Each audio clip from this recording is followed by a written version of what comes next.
Oi, tudo bem? Eu sou o Henrico. Oi, eu sou a Júlia. E esse aqui é o Gêmeos em Prosa, um podcast em que dois irmãos gêmeos se reúnem para falar sobre arte, cultura pop e o que mais vier à cabeça.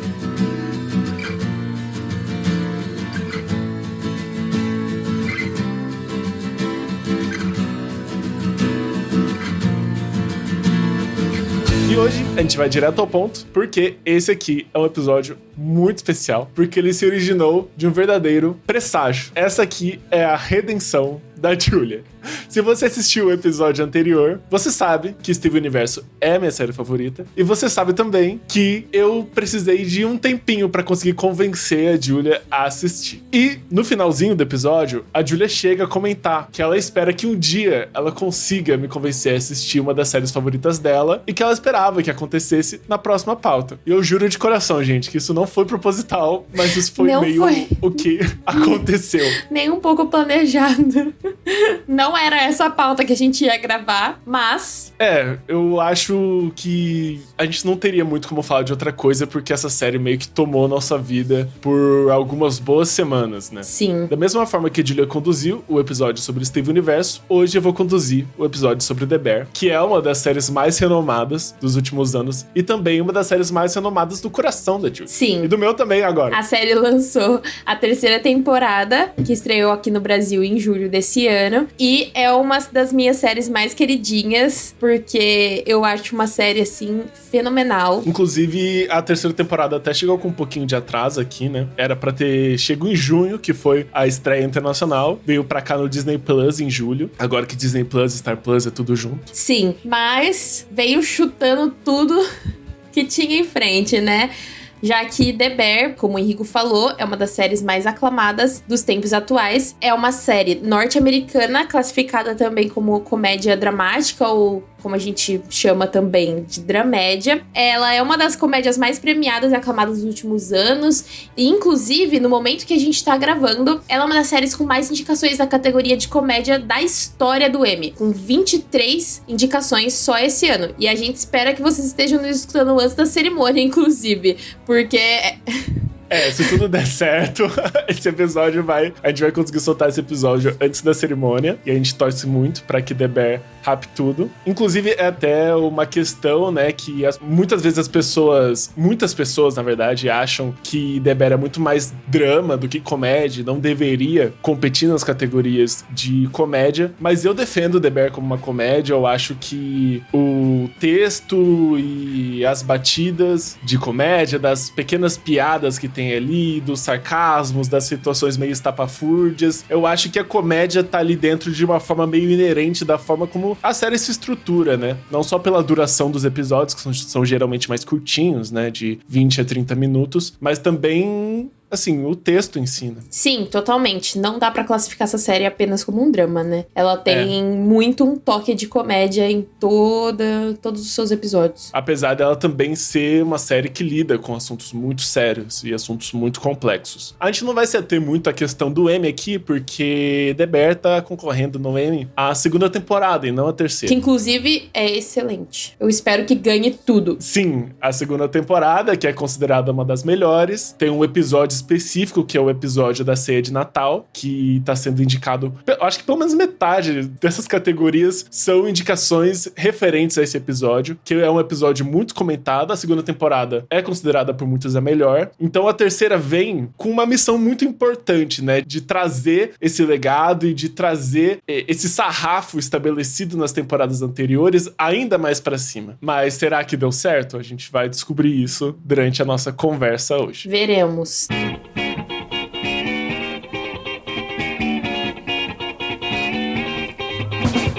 The Bear, pra quem ainda não conhece, conta a história de Carmy, que é um chefe de cozinha renomado e premiado que abandona sua carreira na alta gastronomia em Nova York quando o seu irmão mais velho morre e, no testamento, deixa pro Carmy a lanchonete de esquina que ele administrava em Chicago, o The Original Beef of Chicagoland. Ao chegar lá, ele se vê obrigado a revitalizar o lugar, que tinha um modelo de trabalho caótico, um espaço completamente sucateado e um buraco financeiro que estava prestes a jogar o lugar à falência. Ao mesmo tempo, todas as outras outras pessoas que já trabalhavam lá, além de tomadas pela dor desse luto, né, começam a ver tudo que elas tinham construído mudar de uma hora para outra. Nesse contexto, DeBer então acompanha a rotina daquela cozinha e como todas aquelas pessoas se unem, apesar das suas diferenças e discordâncias, com o interesse comum de reerguer o restaurante. Porém, o tópico aqui é a terceira temporada e depois dessa premissa inicial, muita coisa muda. Inclusive, a partir de agora, importante, alerta de spoilers da série, a gente vai abordar o que se desenrola de lá pra cá, desde a primeira temporada até essa terceira, claro, a gente vai comentar tudo. Então,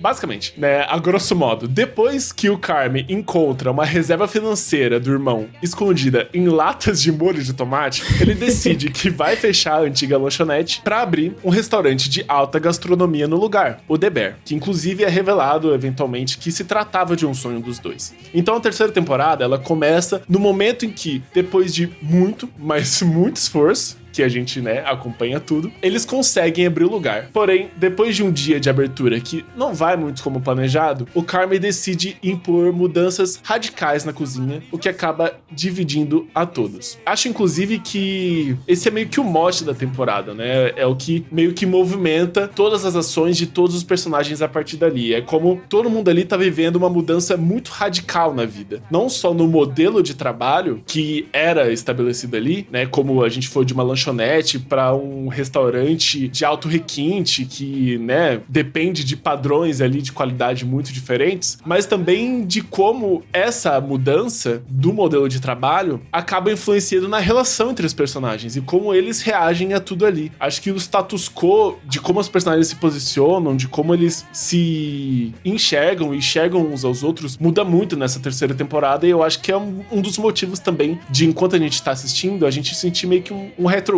um sabor meio amargo com tudo que tá rolando.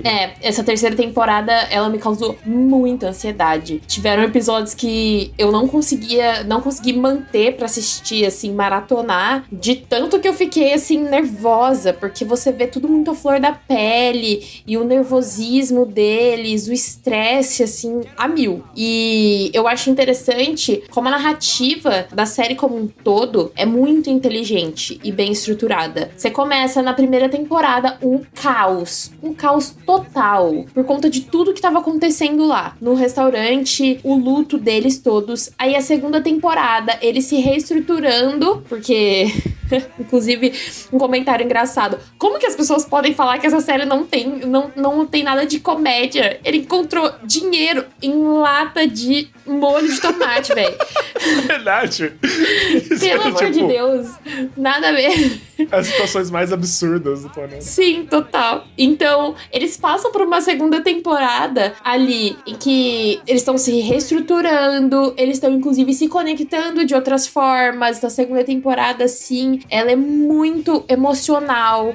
Os personagens estão completamente vulneráveis ali. Você consegue ver a trajetória deles, como eles passam a acreditar todos na mesma causa, que é o restaurante, a abertura do restaurante. E a terceira temporada vem pra quebrar 100% essa noção de feliz pra sempre que a gente costuma ter nas narrativas, né? Que após eles abrirem o restaurante, que seria teoricamente o ápice ali, desde a primeira temporada, seria o ápice. Ele conseguiu honrar o legado do irmão, conseguiu realizar esse sonho, os personagens se encontraram ali naquele restaurante, no trabalho, no emprego, todos eles construíram aquilo ali juntos. Ótimo, né? Realizou tudo que eles queriam. E aí vem a terceira temporada, que é um golpe na boca do estômago, que é onde a gente recebe aquele gostinho de como é a vida real, que você abre uma porta e encontra outros desafios, porque isso é normal. Então, você realiza um sonho e aquilo não vai mudar a sua vida por completo. Você vai continuar tendo problemas. É aquilo, né? Chegamos lá. E agora? E agora? Exatamente. Muito complexo, né? Porque eu acho muito interessante como você fala sobre a série te dar ansiedade, te dá ainda mais ansiedade nessa terceira temporada, porque também não é uma coisa incomum em The Bear. Um atestado importante pra quem tá escutando a gente e não assistiu a série ainda e continuou escutando a gente depois do aviso de spoilers, é que... Tem doido pra tudo, né? Tem dedo pra tudo. É que uma das coisas que caracteriza a série, tudo ali é contado de uma forma muito frenética. A fotografia, a narrativa, os cortes, é sempre tudo muito frenético, é muito rápido, principalmente quando a gente tá ali dentro da cozinha. Todas as cenas em que a gente tá acompanhando a cozinha acontecer são cenas de tirar o fôlego, que a gente não consegue respirar, que a gente sente a tensão a cada segundo. Por isso que muita gente, nesse tempo que eu tava conhecendo a série, que eu basicamente me aprofundei na série, eu já sabia que ela existia, mas eu comecei a assistir a série depois que a Julia falou, assista pra terceira temporada. E aí, enfim, estamos aqui. E aí eu comecei a ver muita gente falando que não assiste porque não consegue assistir, porque se sente desconfortável, porque causa ansiedade, porque causa nervosismo. Mas é um pouco do ponto mesmo. É como a série, a intenção dela é justamente te colocar nos sapatos desses personagens. E te colocar nessa tensão extrema do que é gerir um restaurante, do que é estar dentro de uma cozinha. Inclusive, é uma coisa meio, pra mim, é tipo, nunca mais vou pedir pra trocar um pedido com os mesmos olhares, assim, num restaurante, sabe? Que eu vou ficar, meu Deus, eu tô estragando o dia de alguém hoje, sabe?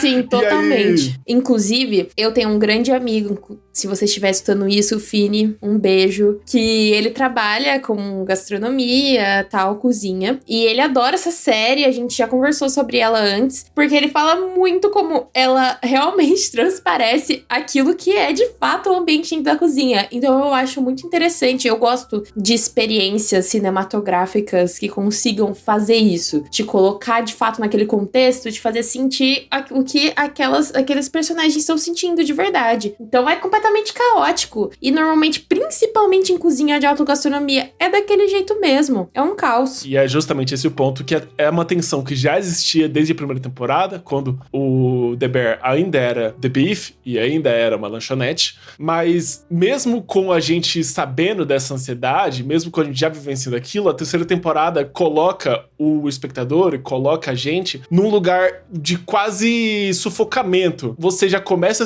a se acostumar, a se esterilizar com essa sensação de tensão enquanto tá assistindo. E aí vem a terceira temporada pra te colocar ainda ao limite. Porque a série é um pouco também sobre essa contradição da paixão que aquelas pessoas têm pela gastronomia com o nível altíssimo de estresse que trabalhar com gastronomia te causa, né? Mas ao mesmo tempo, um pouco do que a terceira temporada reflete é como para aquelas pessoas, no momento em que o The Bear existe, parece que a cozinha para de ser divertida. Ela perde o brilho, né? Perde o brilho. Tudo que eles estavam sonhando até ali, que era bonito de se ver, até o desenvolvimento dos personagens. Inclusive, o Marcos vai fazer um estágio em Copenhague com um amigo do Carmen. A Tina também vai fazer um curso de gastronomia. E aí, você vê ele se apaixonando por aquilo. O Carmen, junto com a Sidney, montando os cardápios. Isso na segunda temporada aparece muito. Você vai vendo como aquilo ali passa a ser um sonho coletivo de todos eles, porque eles se apaixonam pela culinária. Eles se apaixonam por aquilo. E aí, na terceira temporada,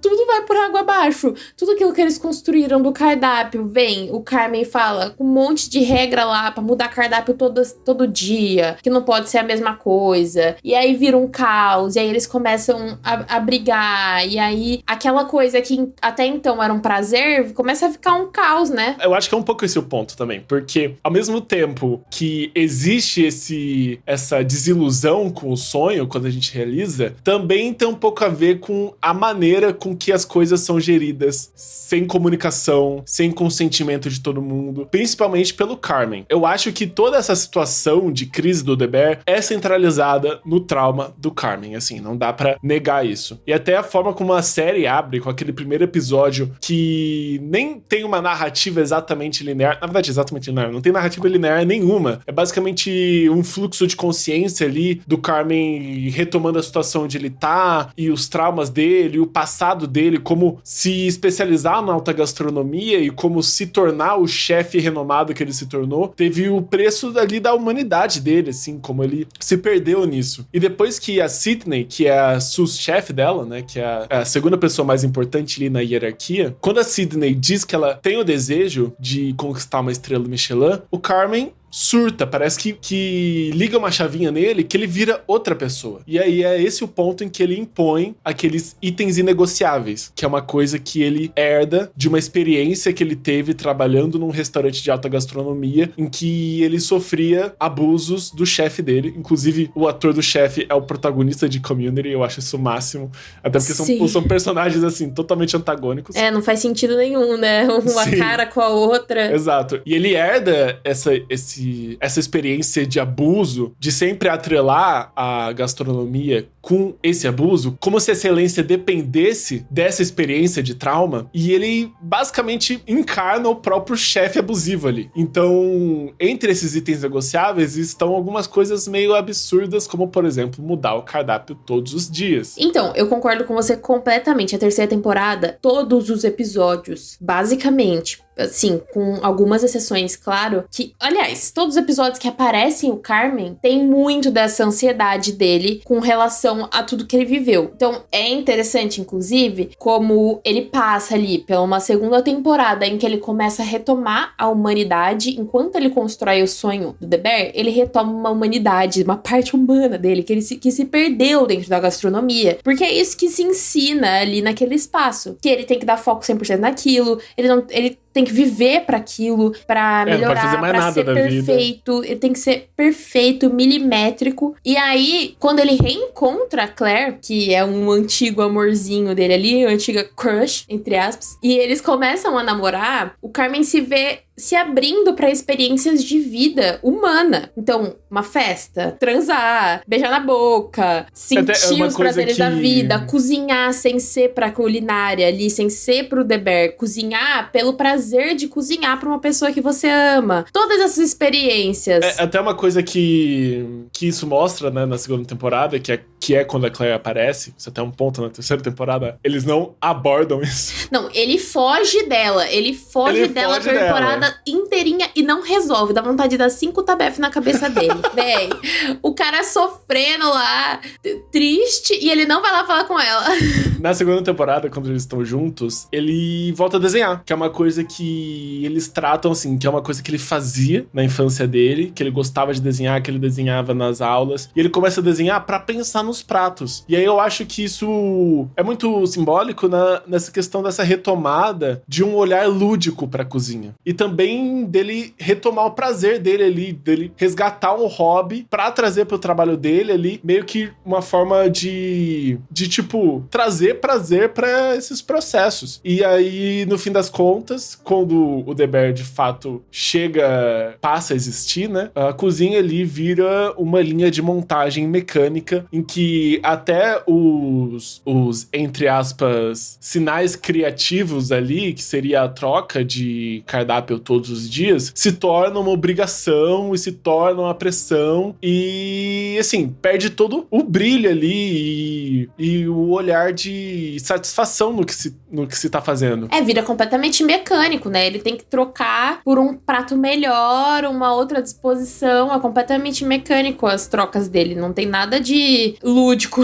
E esse estresse do Carmen, que inclusive eu acho que o mais interessante, que é um estresse meio autofabricado, ele decidiu se colocar nessa posição. Totalmente, até porque é isso que eu tava falando. Ele passou por um período na segunda temporada de se reencontrar como um ser humano, e aí, no último episódio, quando ele percebe que ao se permitir viver para além do seu trabalho, isso dificulta a perfeição, a execução com perfeição do restaurante, ele surta e ele decide que ele quer dar uma estrela pro restaurante, conseguir uma estrela pro restaurante, e aí, de repente, ele até então não tava concordando com a Sydney de que aquilo valeria a pena, e aí ele passa a fazer só, tipo, como se ele estivesse fazendo por ela, assim, e ela nem ligava, assim, tanto, tipo, ela liga muito, mas ele passa a ficar tão fissurado naquilo que até ela fica meio, tipo, isso não é tão importante assim, né, velho? Ele diz que faz por ela, mas ele não faz por ela, esse é o ponto, assim. ele faz pra esquecer das questões dele pessoais. Ele simplesmente tá se escondendo. Ele faz pra provar alguma coisa pra si mesmo, sabe? Sim, ele tá se escondendo a ansiedade dele, escondendo a raiz de todo o trauma dele, que foi a forma com que ele foi maltratado. É o grande dilema, né? No fim da segunda temporada, quando o The Bear finalmente abre e no dia de abertura, de estreia, ele passa a noite trancado no freezer, que ele esqueceu de mudar a tranca porque ele tava distraído vivendo a vida. É esse dilema eterno de se dedicar ao trabalho ou se dedicar a si mesmo. E aí o dilema do Carmen, quer dizer, seria um dilema, né, de eu me dou a mim ou eu me dou ao trabalho. E aí na terceira temporada ele escolhe se doar ao trabalho. E o que acontece é que isso estremece o trabalho, porque ele esquece ele mesmo. E ninguém consegue... Ele para de se cuidar, né? Ninguém consegue trabalhar se você não tá com a cabeça no lugar, se você não tá se cuidando. E esse é o ponto. Não adianta, porque ele cria um ambiente de trabalho sem clima nenhum. Antes a cozinha, que era um espaço de conforto, de acolhimento e familiar para todo mundo, vira um espaço de pressão, que todo mundo tem medo de falar qualquer coisa pro Carmen, onde ele... É uma linha de produção super estressante. É uma linha de produção, onde ele começa a tratar todo mundo ali com impessoalidade. A forma como a Sydney, tipo, gradativamente passa a perder poder de decisão ali dentro, mesmo ela sendo, em teoria, uma das sócias. E ela mesma não toma... Ela não está envolvida na decisão dos itens negociáveis. Ela mesma, várias vezes, tenta fazer sugestões pro cardápio e o Carmen ignora. E a forma como o Carmen começa a destratar as pessoas ali dentro, começa a gritar com elas. E assim, é uma coisa até que a gente sabe, desde a primeira temporada, que o Carmen é uma pessoa explosiva. E quando ele se torna explosivo, ele se torna ríspido. Isso é um problema pessoal dele. Mas eu acho que a diferença para a terceira temporada, para as outras ocasiões em que isso acontece, é justamente o fator humanidade. É como ele para de enxergar as pessoas que estão ali dentro trabalhando com ele como pessoas. Só pensar na Tina, que, como você falou, foi uma pessoa que investiu na própria formação para se tornar uma pessoa especializada naquilo. O restaurante, inclusive, investiu nela. Ela investiu o tempo.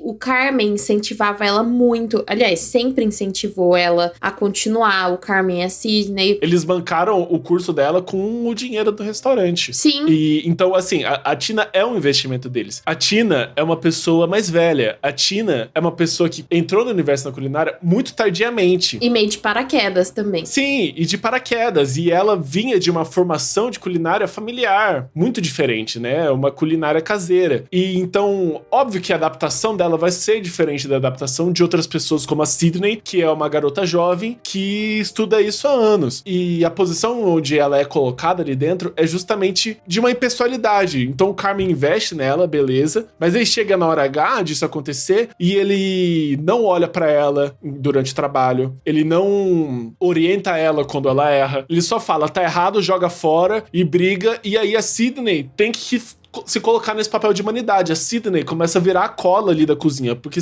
se dependesse do Carmen, não existiria cozinha. Sim. Porque ele começa a afastar todo mundo. Sim, não só a cozinha, como o restaurante como um todo. A parte administrativa, ele se torna uma pessoa completamente cabeça dura. Ele começa a gastar dinheiro a rodo, e aí os outros sócios, inclusive o tio dele, que é um amigo da família, que é um grande investidor do restaurante ali, do The Bear, ele fala pro Carmen que eles não têm dinheiro pra gastar no que ele tá querendo gastar, e o Carmen não dá ouvidos pra ele, não dá ouvidos pras outras pessoas, não dá ouvido pro Rich, que inclusive eles brigam para cacete porque eles já terminam a segunda temporada com uma briga feia, e aí ela só piora, eles só têm conflito a terceira temporada inteirinha. Nenhum deles arreda o pé. Ninguém vai lá tentar resolver, ninguém quer melhorar, um tá achando que o outro tá errado, e é isso. Eu acho que a briga deles é muito simbólica, assim, de como o The Bear tá numa posição desarmoniosa, assim, de como o Rich é quem comanda o restaurante do lado de fora. Ali na parte do salão. Ele que comanda os garçons,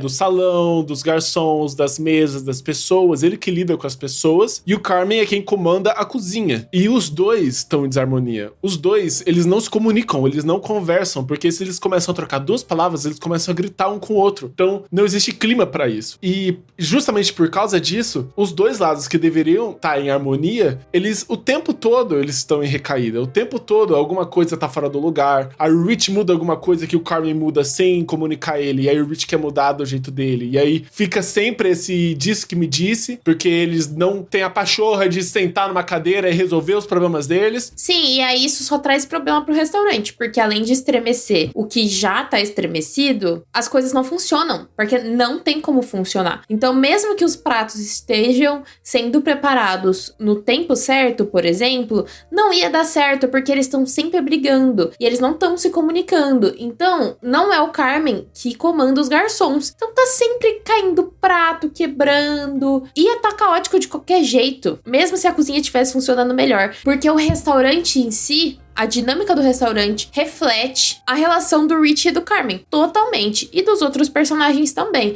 mas especialmente a dinâmica ali de entrada, saída, clientes, prato, atendimento, isso tudo reflete o caos que tá o relacionamento desses dois primos, porque não tem como funcionar, sendo que os dois não estão se comunicando direito, e a gente sabe, né, que isso é inevitável na vida. Se a gente não tá em conexão com quem a gente tá trabalhando e não tá em sintonia, as coisas dificilmente vão dar certo. Elas podem até dar, mas elas vão dar certo de forma muito mais difícil e com muito mais tropeços, né, do que seria se você tem ali uma harmonia entre as duas partes. Sim, isso que você falou do tio Jimmy, eu queria resgatar rapidinho, porque esse é um dos conflitos também financeiros. A Sugar, que é a irmã do Carmen, é a pessoa ali que cuida da parte financeira, das finanças, do valor de tudo, da compra de ingredientes, do balanço final financeiro. Ela que cuida de tudo isso. E uma coisa que é demonstrada desde o começo, que é uma pressão do tio Jimmy, que é um dos investidores, é como a produção do restaurante é sustentável por definição. Eu espero de coração que seja uma coisa a ser abordada na 4ª temporada, porque eu acho que é um assunto interessante, que é a sustentabilidade da alta gastronomia em si. Porque um dos argumentos do Carmen pra mudar de cardápio todos os dias é justamente que esse é o padrão de todos os restaurantes de alta gastronomia. É mudar o cardápio todos os dias. Beleza. E, assim, tá um caos o restaurante em todos os sentidos, mas pra quem tá indo lá consumir, provavelmente não percebe isso. Principalmente porque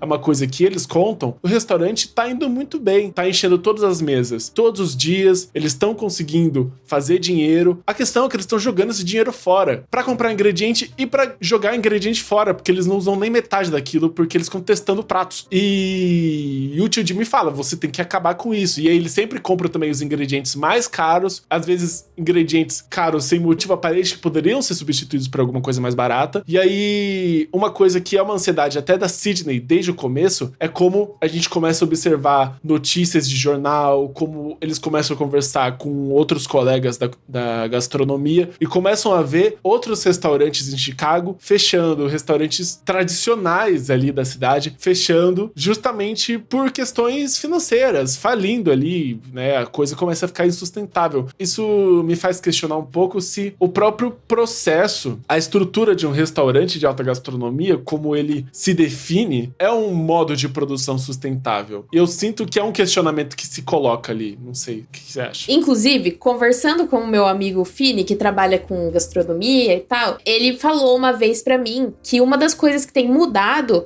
no sistema de avaliação e das estrelas lá Michelin tem sido justamente o fator sustentabilidade. Ele até me mostrou ali uma vez um site, eu não sei se você já viu, provavelmente não, eu nunca tinha visto também. Um site que mostra os restaurantes que tem as estrelas, né? E aí você consegue pesquisar e tal. E um dos fatores que tem se avaliado hoje em dia é a sustentabilidade do restaurante. Porque realmente tem esse fator de desperdício muito grande. Então, além de ser um gasto, é uma questão ambiental também, né? Sim. Desperdiça, joga comida fora, sendo que a gente sabe que comida não chega no prato de todo mundo e você tá jogando fora, velho. Comida, tipo, boa. Então, hoje em dia, um adendo interessante é que eles têm tentado mudar isso, reformular pra uma das categorias que sobe o seu nível ali, também é a questão sustentável do restaurante. Não só na questão do desperdício, mas provavelmente também toda a estrutura de produção, né? Separação de lixo, de resíduos, enfim. Mas é assim, um caos completo. Um restaurante... Dá até nervoso de lembrar. Nossa, o restaurante... Tipo, gasta pra caramba, me dá aflição o Carmen jogando aqueles pratos tudo no lixo. Aquele prato lindo que você fica assim, nossa, eu queria comer agora isso aqui. E aí ele joga tudo no lixo porque tá errado. E assim, eu sei que tá parecendo que a gente tá metendo louco no Carmen aí, nossa, como se ele fosse uma pessoa horrível. Mas eu amo o personagem do Carmen. Ele não é uma pessoa má. A questão é que nessa temporada, de fato, ele é um insuportável, né? Mas ele é um insuportável, você entende por que ele tá insuportável. Que é a questão de toda a ansiedade dele, da forma como que ele foi tratado anteriormente, da forma como que ele compreende que deveria ser um restaurante de alta gastronomia. Mas pra gente só não meter o pau nele, né? Como se ele fosse uma pessoa horrível, né? Ele não é. Só que realmente essa temporada é difícil. Eu acho que o ponto também dessa temporada, não necessariamente dessa temporada, mas do que eu acho que a série vai caminhar, é justamente como a filosofia do Carmen está errada. E como essa filosofia do Carmen é não só tóxica, como meio autocanibalizante. Tipo, ele começa a se autodeteriorar ali dentro. E, tipo assim, justamente por crenças que ele construiu em um sentido, assim, muito... É como o próprio cerne de como a autogastronomia se insere, de como ela funciona, tá errado, na minha opinião. Não sei, na verdade, agora, pensando bem. Porque a gente tem ali diferentes perspectivas, né? A gente tem aquele aquele ex-chefe, né, do Carmen, né? Que ele trabalhou no restaurante dele, que era hiper abusivo. E em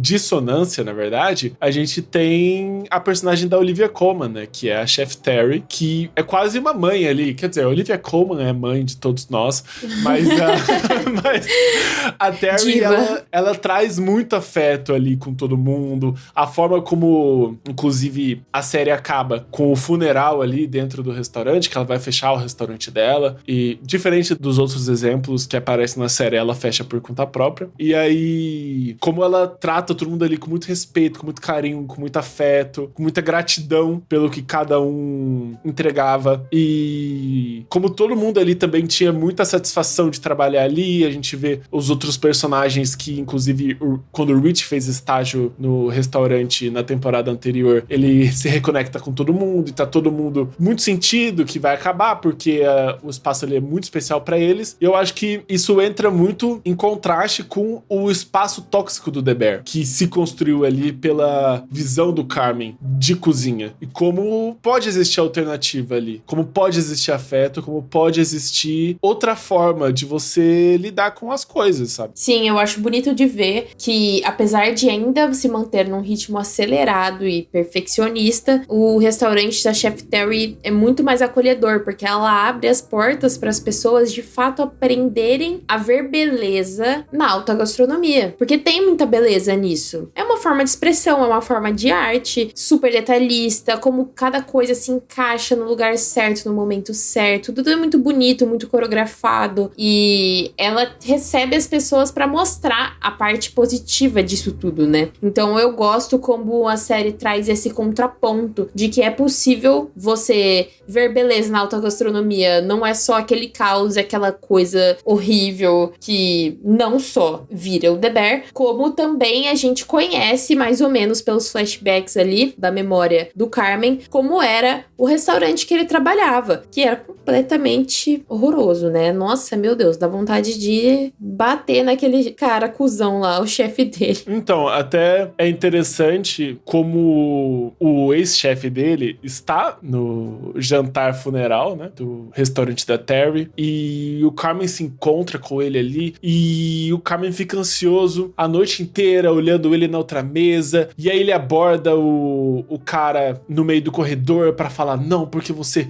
estragou minha vida, tipo assim, de uma forma super emotiva, assim, quase uma catarse, e o próprio chefe, ele tira isso do Carmen, ele tira essa catarse do Carmen e fala, meu, eu não me importo com você. Eu fiz você queria ser um grande chefe, você conseguiu. Exato, eu fiz você. Tipo, você tem o prestígio que você tem por causa de mim, você deveria agradecer a mim. Eu acho, na verdade, é que o Carmen deveria fazer terapia, porque olha as pessoas que ele tem que lidar na vida, é óbvio que ele vai descaralhar, gente. Pelo amor de Deus, faça uma terapia. Ah, inclusive ele faz aquelas terapias em grupo, né? Tem algumas cenas que mostram ele discutindo, falando algumas coisas na terapia em grupo. Mas ele precisava de uma terapia individual, né, Carmen? Ia ser importante. Ah, e a terapia em grupo, ela é focada nessa questão de perda, né? Eu acho que ele vai pra terapia por causa do irmão, né? Sim. Ah, mas ele também é um lugar importante pra desabafo, né? Ah, claro, é. Mas não pra exatamente um tratamento, nesse caso dele, né? Então é complicado.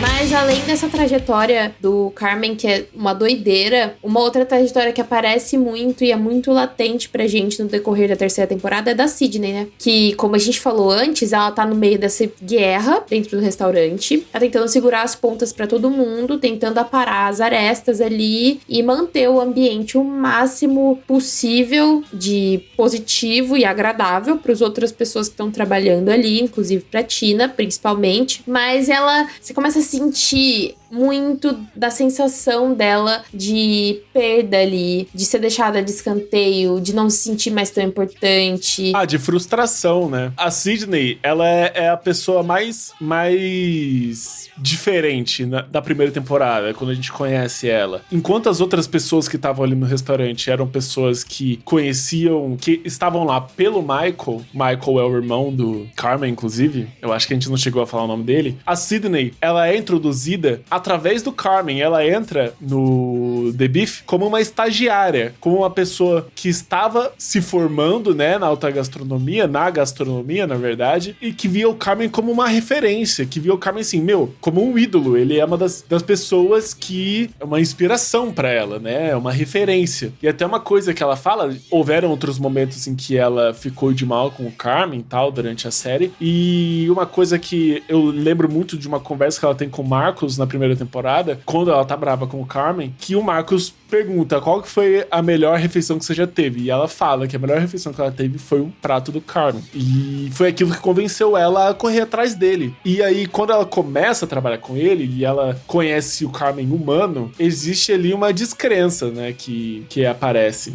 E eu acho que isso acaba também refletindo ali os conflitos gerais da temporada, dessa questão de quebra de expectativa, que a gente falou, de realizar o sonho, descobrir que o sonho não é aquilo que a gente esperava. E o conflito inteiro da Sydney, né, que circula a personagem ao longo de todos os episódios, é se ela vai assinar ou não o contrato de sociedade. Então, na formação do The Bear, ela estava ali entre as sócias, todo mundo assinou o contrato de sociedade, menos ela. Ela tem que assinar, tem várias cenas em vários episódios em que ela fica encarando o e-mail pra assinatura digital lá que ela tem que fazer, e ela não assina, ela não consegue, porque ela não sente mais segurança sobre aquilo, ela não sabe nem se é aquilo que ela quer. Eu acho que ela tá lá muito mais pelas pessoas, pela preocupação que ela tem pelo Tina, pelo Marcos, que eu citei o Marcos há tempo atrás, mas o Marcos é o cara que cuida das sobremesas, né? A Tina, o Marcos... Pelo sucesso do restaurante também. O sucesso do restaurante, porque foi uma coisa que ela sonhou, mas eu acho que... E pelo Carmen, né?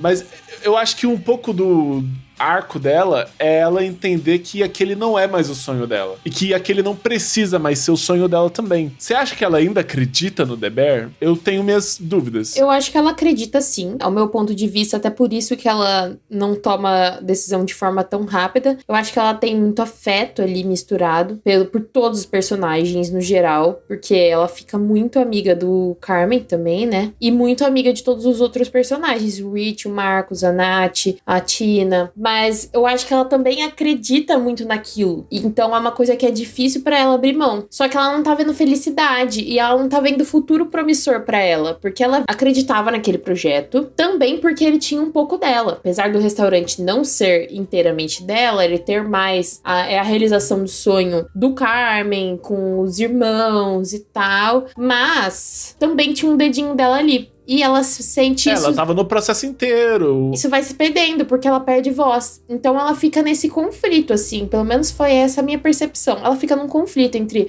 Isso aqui era um projeto que eu amei muito, que eu acreditei e que eu ajudei a construir. Mas esse projeto não parece tá tendo espaço pra mim mais. E ela recebe, né? A gente não falou isso ainda, né? Mas ela recebe uma proposta nesse meio tempo. Uma proposta muito melhor pra ser chefe, tipo, liderar tudo de um restaurante que o antigo sous-chefe, né? Ele era um dos cabeças ali, eu acho que talvez fosse o sous-chefe da Terry mesmo. Eu não tenho certeza disso, mas ele é uma pessoa que ela conhece pelo Ever, que é o restaurante da Terry. E quando o restaurante da Terry vai fechar, ele vai procurar uma coisa nova e chama a Sydney pessoalmente pra ser a comandante ali da cozinha do restaurante dele. Então ela ia tomar todas as decisões, ela ia escolher todo o time, ela ia estar à frente de tudo, ela ia ter muito mais segurança financeira, que isso é um dos grandes conflitos da Sydney também, é que ela não tem segurança financeira contra o The Bear, ela não sabia se aquilo ia dar certo, se ela ia conseguir se manter depois, porque ela largou tudo pra investir no restaurante, ela não tava recebendo retorno financeiro algum, e com essa proposta ela ia ter segurança financeira, ela ia ter plano de saúde, ela ia ter tudo, e ela ia ter liberdade criativa, que é uma coisa que o Carmen não dá mais pra ela. Sim, inclusive esse chefe, né, que trabalhava no restaurante da Chef Terry, ele fala bastante sobre o fato de que ele realmente daria nas mãos dela a cozinha, porque ele preferia, naquele momento, dar continuidade, abrir um restaurante, mas ficar com a parte administrativa do restaurante. Ele não tem mais interesse em manter o restaurante trabalhar dentro da cozinha, dessa maneira. Sim, verdade. Então, ela realmente não ia ser mentira, ela de fato ia comandar toda a cozinha do restaurante. Então, além de ser uma proposta de grande valor financeiro, ela também é muito boa para se você pensar em currículo, né? Em oportunidade. Porque, querendo ou não, lá no The Bear, apesar de ser uma coisa que ela construiu, que ela acredita, ela não é a chefe principal. Ela é sous-chefe ela tá à sombra sempre do Carmen. E sempre vai estar, porque o restaurante tem a cara do Carmen. Ele diz muito respeito sobre a história daquela família, que é uma família que não é a dela. Ela compõe aquele sonho, mas ela não faz parte do núcleo familiar deles, apesar de ser um caos e ter um monte de gente inserida de todos os cantos, amigos. Não, é uma loucura, mas é tipo, é uma coisa que essa temporada trata, que eu sempre fiquei me perguntando, é que todo mundo fala que o Carmen é um dos chefes mais renomados do mundo, só que a gente nunca vê isso, a gente nunca vê repercussão externa disso. E essa temporada é a primeira vez que mostra isso. Tem algumas cenas específicas em que a Sydney começa a ver a repercussão do The Bear, da repercussão da imprensa, né? E o que a gente vê são fotos do Carmen, fotos de rosto dele, falando como esse chefe conseguiu reerguer uma lanchonete para se transformar em um restaurante de alta gastronomia, como se ele tivesse comandado tudo, essa narrativa do grande empreendedor que começou do zero para levantar um lugar das cinzas. E aí, essa narrativa toda exclui o esforço coletivo de todo mundo e o esforço também da Sydney, que trabalhou tanto quanto o Carmen, se não mais, como a gente viu o processo todo na segunda temporada. Então, ela se vê na sombra dele, como você falou, é uma sombra eterna, porque o Carmen, ele já tem um prestígio. E pra ela chegar nesse prestígio, atrás dele, é muito difícil. Então... É praticamente impossível, né? É como se ela tivesse empacada, sabe? Ela nunca vai estar... A visão dela ali, né? Não posso falar pela narrativa em si, mas a visão dela ali é que ela nunca vai estar nas capas da revista pelo The Bear. Ela sempre vai estar na sombra do Carmen. As pessoas sempre vão dar o The Bear pelo nome do Carmen. E ela vai ficar de escanteio. Ela não vai construir o dela, né? Aquela é uma oportunidade pra ela ser dona de algo. E pra ela tomar as decisões, assim. Não tem como a gente saber se as coisas aconteceriam exatamente dessa forma se ela investisse nessa nova oportunidade. Até porque a gente não tem essa resposta no final da temporada, né? Que eu acho que é um pouco o que torna essa temporada tão divisiva. Que ela não resolve nada. A minha opinião, na verdade, é que essa é uma temporada preparatória. Essa é uma temporada de preparação de terreno. Uma temporada adubatória. Que você tá ali plantando a semente, colocando as coisas, estabelecendo os conflitos para eles darem frutos na temporada seguinte. Então a gente estabelece tudo o que tá acontecendo ali. Então o Carmen não quer falar com a Claire. A Sydney não sabe se quer assinar o contrato. O Rich tá bravo com o Carmen, não quer falar com ele. Tudo isso se estabelece no início da temporada e os personagens acabam a temporada no mesmo lugar, assim. Eu acho que é isso que causa esse incômodo. É que os personagens não avançam de verdade. Sim, completamente. Incomoda, né? Porque eles ficam nessa briga que não sai do lugar, não resolve, então ninguém abre mão. Nada é de fato resolvido no final da temporada. Então, o Carmen não resolve o relacionamento dele, eles não param de brigar, o Carmen não arreda o pé com relação a dinheiro do restaurante. Nada de fato sai muito do lugar. A não ser, eu ia fazer um parênteses, a não ser o nascimento do bebê da Sugar, né? Que ela tá grávida no decorrer da temporada, aí a criança nasce, pelo menos. Porque imagina se também não tivesse nascido. Nasceu uma criança, isso aconteceu. Mas é tipo, a minha sensação, na verdade, é que eles estabelecem os conflitos, eles crescem a tensão até o ápice do ápice do ápice, eles colocam o copo de água assim, prestes a transbordar no topo, no máximo que pode dar, e no momento em que vai transbordar, eles finalizam a temporada. É até uma coisa interessante porque essa é a única temporada que acaba o último episódio com um continua, estabelecendo que vai ter uma temporada seguinte, confirmando isso diretamente, e eu acho que isso é uma coisa muito importante, é que as duas temporadas, a quarta temporada, já foi gravada, e ela foi gravada junto com a terceira. Então, elas são temporadas diretamente relacionadas. E é por isso que eu acho que a terceira temporada tem essa sensação de incompletude. Porque eu acho que a gente vai ter essa completude, assim, tentando entender os processos criativos ali da equipe, do Christopher Storer, né, que é o showrunner. A gente vai ter essa completude a partir da quarta temporada, já que elas foram concebidas juntas. O problema é que antes da quarta temporada chegar, a terceira temporada fica nesse não lugar de que nada acontece e é isso, e a gente fica sem saber se toda essa construção de tensão vai ser satisfatória. E é óbvio que vai existir frustração nisso, é óbvio que a resposta do público vai ser essa, e é óbvio que vai ser a nossa resposta também, a minha resposta pessoal, porque isso me incomodou, apesar de eu tentar entender a visão criativa nisso e tentar relevar, eu não consigo, me incomodou e é isso, sabe? É que não fechou nenhuma das arestas, né? Não fechou nenhuma das lacunas, não fechou... Lacunas. Arestas.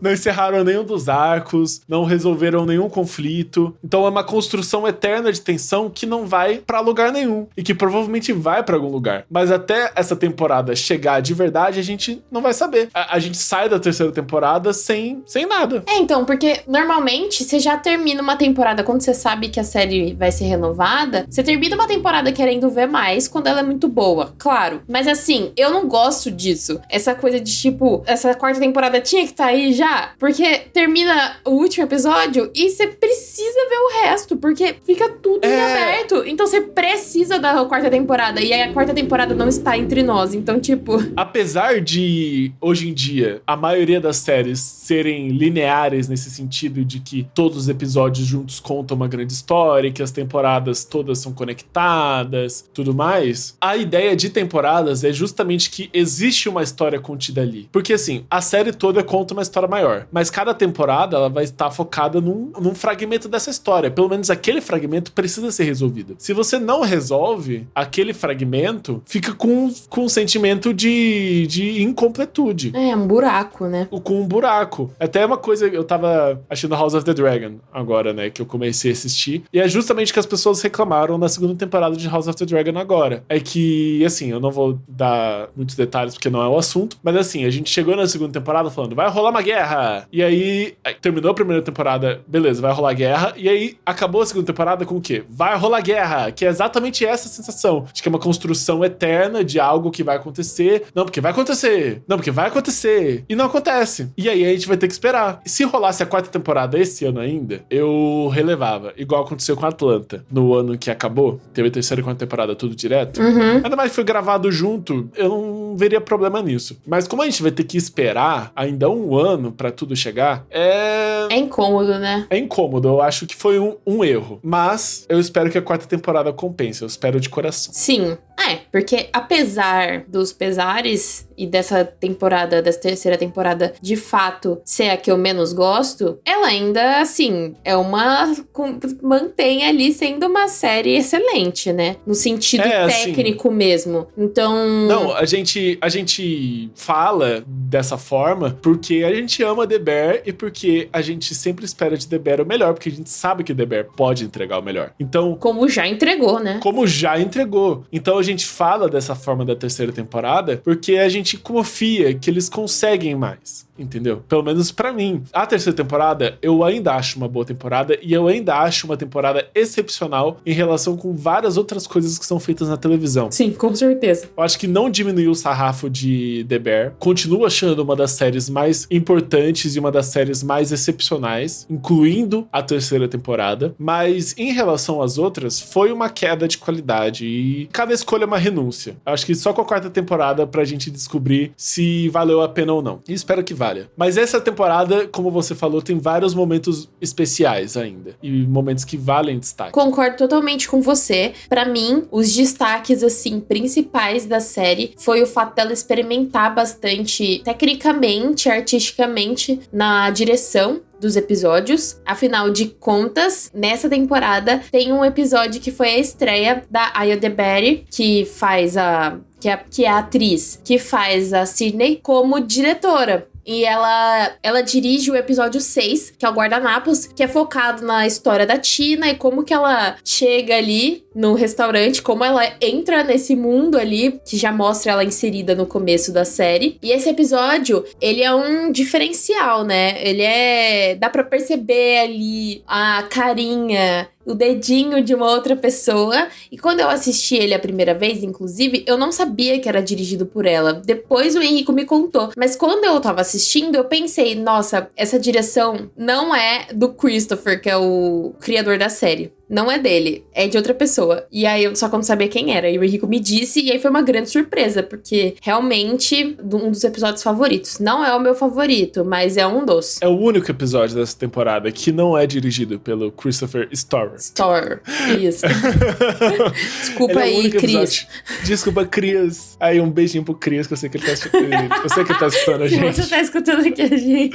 Beijo, Cris. Obrigada por Beijo tudo. Beijo pra Ayo Edebiri também, que eu sei que ela já estou na gente, ela é super fã. Eu mandou DM ontem, a gente tava conversando, foi ótimo. Beijo pra todos eles. Jeremy Allen White. Tô te aguardando aqui, viu? Vem fazer uma visita. Com a cueca Calvin Klein dele. Sim, é o único episódio da... Meu Deus, eu até perdi as estribeiras. Ele é o único episódio da série que não é dirigido pelo Christopher. E eu acho que a Ayo, ela faz um trabalho, assim, excepcional. E eu sou fã da Ayo Edebiri há muito tempo. Eu sou muito fã do trabalho dela, assim. É um dos principais motivos pelos quais eu topei este The Bear sem pestanejar, quando a Julia me falou. E, assim, o trabalho dela no stand-up, na comédia, outros trabalhos dela no cinema, o filme Bottoms, que é um dos filmes mais engraçados que eu já assisti nos últimos anos, principalmente... Esse filme é bizarro, velho. Não, ele é bizarro, mas é justamente como a comédia dele reflete muito ansiedades e questões da geração nossa, sabe? Como, tipo, tudo é muito especificamente localizado. E eu acho isso perfeito. E eu gosto muito como ela traz essa visão pra esse episódio. Não essa visão dessa geração, né? Assim, contexto totalmente distinto.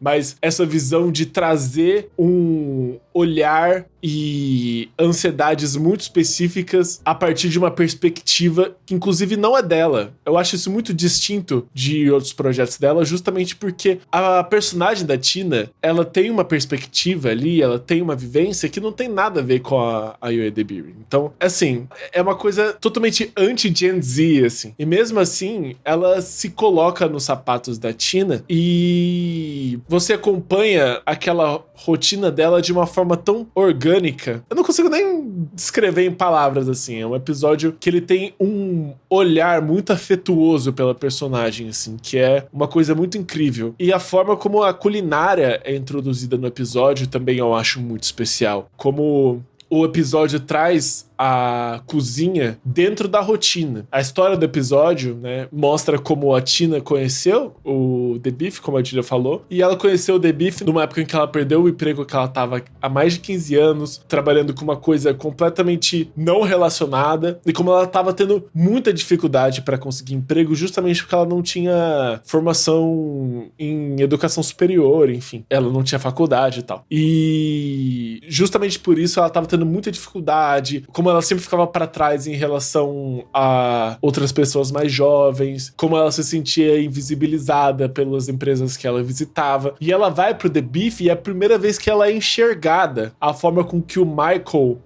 vai até ela, assim. E a interação entre os atores ali, eu acho que é tipo uns 15 minutos de conversa, e a cena é super singela, só os dois sentados, não tem nada de muito espalhafatoso, assim, mas é uma coisa tão singela e tão bonita, e como o olhar daqueles personagens se trocam ali, como ela se vê sendo enxergada como sujeito pela primeira vez depois, né? Pela primeira vez depois de ter sido negligenciada tantas vezes, até pelo próprio emprego. Pensa, ela se dedicou àquele emprego por 15 anos. Ela dedicou a vida dela. Ela dedicou o tempo dela, que ela poderia estar dedicando à família, ao marido. Até mostra, né, esse background da Tina que a gente não tinha antes, como ela já tem uma família, como ela tem filhos, como ela tem um marido. E, enfim, ela é uma mulher latina, né? A gente não sabe exatamente o background dela, mas ela fala castelhano, enfim, é uma característica da personagem desde o começo. Então ela vem desse contexto periférico ainda ali dentro. E todos esses significados ali, eles existem, eles coexistem, só que no fim das contas tudo se resume ao simples fato de que eles estão conversando sobre a vida. E aí no fim, é justamente isso que convence a Tina a entrar no The Beef, mesmo o Michael avisando ela que lá é um caos, que nada funciona direito, que é uma gritaria, uma berraria o tempo todo, mas que ali ela ia ser acolhida e que ali ela ia ter uma família.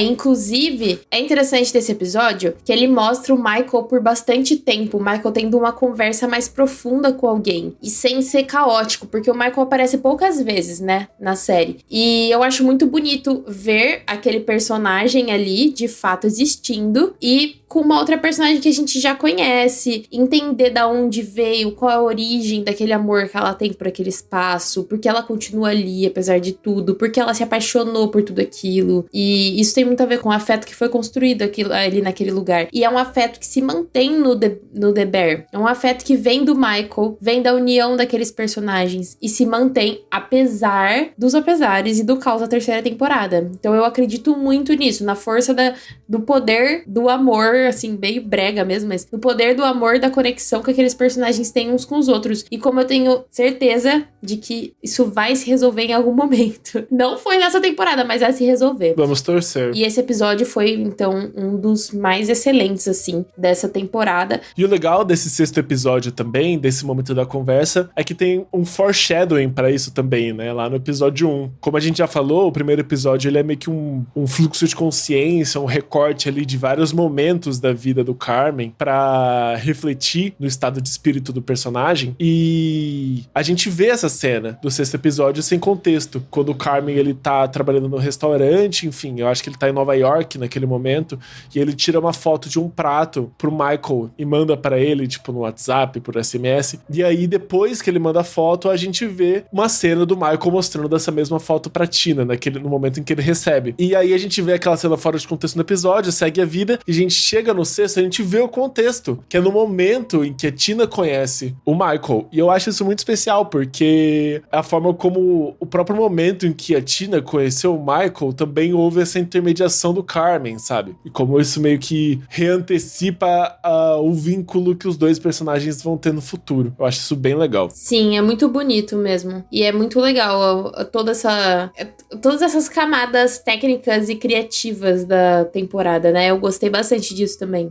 Eu sinto que a gente tem mais momentos em que eles brincam com a narrativa, assim. E esse primeiro episódio é tipo um grande experimento, assim. Tanto é que as coisas começam a acontecer de verdade a partir do segundo episódio. O primeiro episódio é quase uma coisa à parte, mas ao mesmo tempo eu acho que isso é uma coisa que reflete na terceira temporada inteira. Como o 10º episódio também tem um momento ali só dos personagens conversando sobre a mesa do jantar, assim, falando sobre cozinha, e os personagens ali são na verdade interpretados por pessoas que são chefes de verdade, e aí meio que a conversa em si interpola os conflitos da temporada sobre o que é ser um chefe, o que é trabalhar com gastronomia. Eu acho super interessante, assim, como a série vai construindo essas camadas uma em cima da outra, de sentido, assim, trazendo mais profundidade pro que a gente tá vendo em tela, né?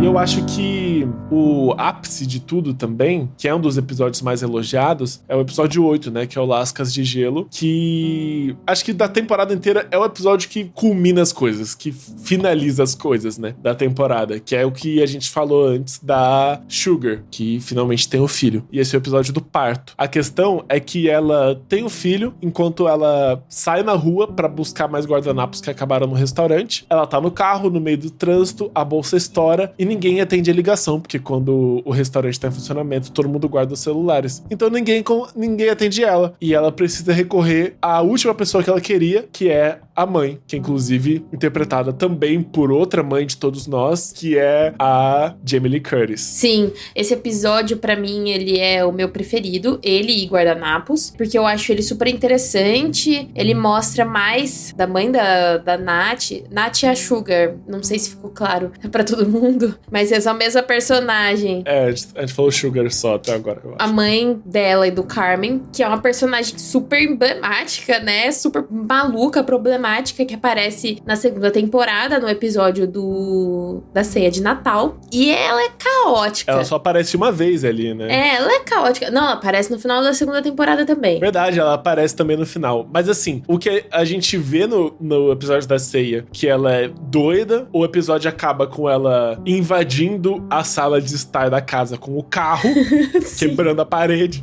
Ela é maluca, velho. E como assim, ela é meio descompensada, ela não é boa da cabeça, assim, ela é uma pessoa que não está em um bom lugar mental e ela meio que tira a paz de todo mundo ao redor dela, em consequência. E a gente não sabe exatamente como ficou o pé da relação dela com os filhos depois da situação da ceia, mas o que a gente sabe é que os filhos não têm mais contato com ela. Então quando a Sugar liga pra dona, que é o nome, né, da mãe, elas já não tinham contato, tinha muito tempo. Na realidade, mesmo com a morte do Michael, né, tem também algumas coisas que conversam com o conflito deles com a mãe, que eu não sei se fica muito claro se a mãe sequer foi lá no enterro, como é que foi a postura dela. Eu acho que tem um episódio que fala um pouco mais, né? Aí eu acho que essa parte ficou muito dura. A gente sabe que ela não é presente no geral. A própria situação dela não ter ido no restaurante, ela não ter ido conhecer na data de abertura, que a Sugar convidou ela, mesmo sabendo de que isso poderia se tornar um problema, ela fez questão de convidar a mãe e ela não foi. É que na realidade a Sugar tem muito essa... a série mostra isso, que ela tem muito essa coisa de tentar, de cuidar da mãe, de se esforçar, que às vezes os meninos abandonam, mas ela se mantém ali. Aliás, As personagens femininas dessa série, elas têm muito essa característica, que é uma característica de mulheres no geral, porque a gente é criada pra fazer isso. Elas não desistem fácil de nada. Então, não desistem fácil do relacionamento. Então, a menina lá... Cara, por que eu tô esquecendo o nome dela? A namorada do Carmen. Não sei também, porque você era fã número 1 da Claire, do nada eu não lembro o nome. Justamente porque eu sou igualzinha a ela, véi. Eu sou igualzinha a Claire. Ai, homem problemático. Vou lá, vou pegar na mãozinha, dar um abraço e cuidar. Ai, que lindo. Vai entrar isso no episódio, você falando que cuida de homens problemáticos. Ai, vou me apaixonar por esse aí, ó. É esse. Mas, enfim. Então, mas a situação da Sugar, que eu acho interessante, que é uma coisa que ela fala depois que elas estão no hospital, é que a Sugar, ela começa a abdicar, ela se afastou da mãe por uma necessidade pessoal, porque ela abdicava dela mesma pra suprir as necessidades da mãe. Sim, totalmente. Ela tava o tempo todo ali naquele episódio do jantar, ela tava o tempo todo ali tentando, a mãe dela só xingando, dando xingo nela. A mãe dela humilhando ela literalmente na frente de todo mundo e ela abaixando a cabeça. E sendo cuidadosa. Que ela acha que precisa. E é legal nesse episódio porque, mesmo ela tendo trabalho de parto, ela se impõe. Ela impõe as necessidades dela. É até uma coisa interessante, porque a visão de parto da mãe dela, da dona, que vem de uma época diferente, é completamente distinta da visão de parto da Sugar. Então a Sugar queria um parto normal, queria um parto humanizado, não queria anestesia. E a dona, que tem as experiências dela, toda assim, não, você tem que fazer desse jeito, querendo impor o jeito dela de fazer as coisas a Sugar. E eu sinto que aquela, tipo, a primeira vez que a Sugar bate o pé, tipo, não, esse parto é meu, eu vou ter o filho, eu vou fazer do meu jeito. E meio que elas encontram ali o lugar comum de onde elas estão ali numa situação mais harmoniosa, em que a Sugar entende o lugar da dona de experiência e de preocupação, e às vezes até de paranoia do porquê ela é assim, e a dona finalmente, sim, pela primeira vez, abre mão disso pelo bem-estar da filha. Então, é um avanço pras duas, sabe? E é muito bonito. E é bonito de ver elas se conciliando naquele momento que é tão especial na vida da Sugar, afinal de contas ela tava tendo um parto, que no começo dá aquela agonia, porque eu fico imaginando, imagina você tá lá naquele momento super vulnerável, que você só queria estar com o seu companheiro do seu lado ali, e aí tá a sua mãe, que é completamente conflituosa, e quando elas começam a discutir enquanto ela tá sentindo dor e ela fica irritada, eu consigo imaginar e sentir a agonia dela ali, mas é interessante como ela vai entendendo, vai escutando, e elas entram em um acordo ali. Isso é bem legal, eu acho que por isso que eu gosto tanto desse episódio. E eu gosto muito também do simbolismo todo das lascas de gelo, né, da forma como isso é introduzido, né, a gente vê o título, se pergunta o que é aquilo, e na verdade as lascas de gelo são uma coisa que a dona gostava de comer na hora,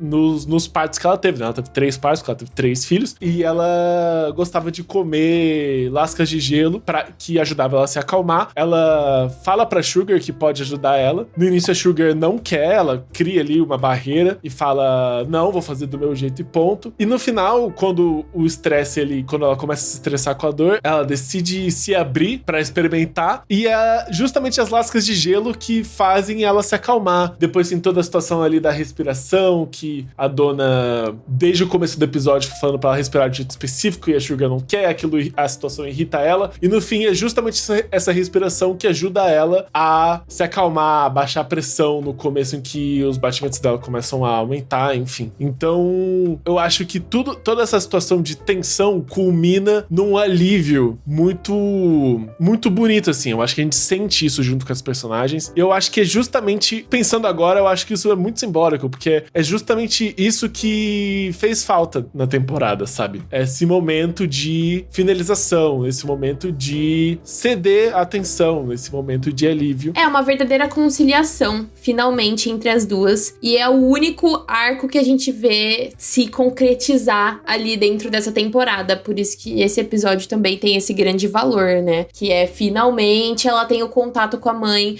porque ela fica com essa coisa de ligar pra mãe durante a temporada inteira, a mãe tentar falar com ela e ela não querer falar com a mãe. Então, é nesse episódio que se culmina isso. Ela tem a criança, que ela tá estressada e grávida, a temporada toda e a segunda temporada também. E aí ela tem o filho dela e se tem uma certa reconciliação com a mãe dela. Isso é bem legal, bem bonito. É um dos pontos altos da série. Sim, inclusive esperamos mais de Jamie Lee Curtis, né? Espero que a dona apareça mais, espero que apareça mais a relação da dona com o Carmen também. Que o Carmen, ele tem essa noção de fugir, né? Ele foge da Claire, foge da mãe também, enfim. Não tem quase nenhum contato dos dois.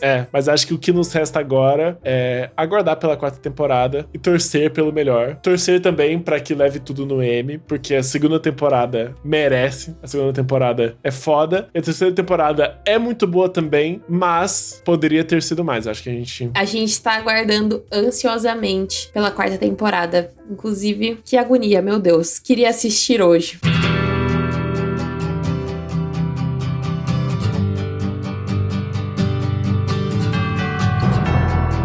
Bom, gente, queria agradecer primeiramente a Julia por ter me feito este The Bear finalmente, depois de um tempo de procrastinação, porque, enfim, obviamente eu já conhecia a série, já tinha escutado várias vezes sobre The Bear, e foi justamente esse empurrão da Julia que eu precisava pra descobrir esse universo maravilhoso, e eu tô muito feliz. Ai, eu tô tão feliz que isso finalmente aconteceu. Gente, enfim, eu sugeri uma série e ele assistiu.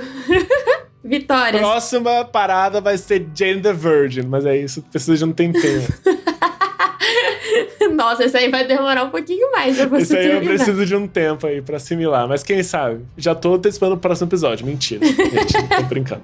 Enfim, muito obrigado por terem acompanhado esse episódio. Muito obrigado por terem aberto os ouvidos de vocês para um pouco da nossa perspectiva sobre tudo. Continuem acompanhando nosso trabalho. Sigam o podcast nas plataformas de áudio. Avaliem o podcast, inclusive, na plataforma de áudio da sua preferência. No Spotify, deem 5 estrelas. Enfim, todo esse tipo de interação é importante para continuar impulsionando o projeto. Você também pode encontrar a gente no nosso Instagram, @gêmeosemprosa, tudo junto, onde a gente traz todas as atualizações do podcast. A gente tem os cortes de todos os episódios ali em Reels, que você pode compartilhar também. A gente tem conteúdo exclusivo ali, então nos siga. E se você quer trocar com a gente também sobre The Bear, se você quer dar a sua opinião, fala com a gente nas redes sociais, manda uma DM, estamos sempre abertos. Então, no meu Instagram, no meu Twitter e em todas as redes sociais do planeta, você pode me encontrar em @henricosouto. E vocês me encontram no Instagram em @julia_nunes. É isso, gente. Muito obrigado mais uma vez. Um beijão a todos e até o próximo episódio. Tchau. Tchau.